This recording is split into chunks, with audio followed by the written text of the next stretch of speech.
the days of Amraphel, king of Shinar, Arioch, king of Elasar, Shedor-Loamer, king of Elam, and Tidal, king of Goam, they made war with Bera, king of Sodom, Birsha, king of Gomorrah, Shinab, king of Admah, Shemeber, king of Zeboam, and the king of Bela, also called Zoar.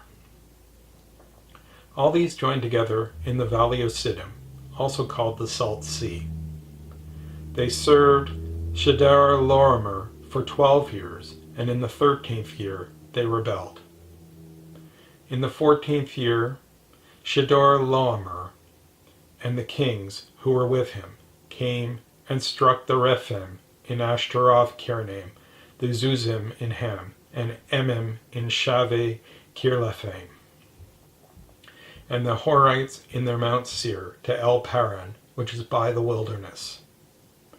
They returned and came to En-Mishpat, also called Kadesh, and struck all the country of the Amalekites and also the Amorites that lived in Hazazon Tamir.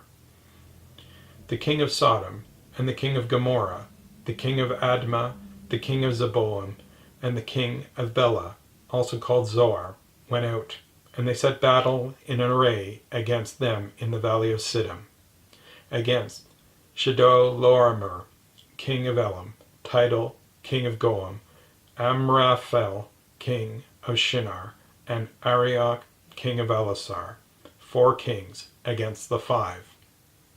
Now the valley of Siddim was full of tar pits, and the kings of Sodom and Gomorrah fled, and some fell there. Those who remained fled to the hills. They took all the goods of Sodom and Gomorrah, and all their food, and went their way. They took Lot, Abram's brother's son, who lived in Sodom, and his goods, and departed. One who escaped came and told Abram, the Hebrew. At that time he lived by the oaks of Mamre, the Amorite, brother of Eshcol, and brother of Aner. They were allies of Abram. When Abram heard that his relative was taken captive, he led out his 318 trained men, born in his house, and pursued as far as Dan.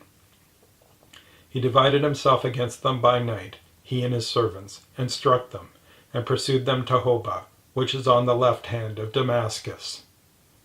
He brought back all the goods, and also brought back his relative Lot and his goods, and the women also, and the other people. The king of Sodom went out to meet him after his return from the slaughter of Shedor-Laomer and the kings who were with him at the valley of Shaveh, that is, the king's valley. Melchizedek, king of Salem, brought out bread and wine. He was priest of God Most High. He blessed him and said, Blessed be Abram of God Most High, possessor of heaven and earth. Blessed be God Most High, who has delivered your enemies into your hand. Abram gave him 1/10 of all. The king of Sodom said to Abram, Give me the people, and take the goods for yourself. Abram said to the king of Sodom, I have lifted up my hand to Yahweh, God Most High, possessor of heaven and earth, that I will not take a thread, nor a sandal strap, nor anything that is yours, lest you should say, I have made Abram rich. I will accept nothing from you, except that which the young men have eaten, and the portion of the men who went with me, Aner, Eshcol, and Mamre. Let them take their portion.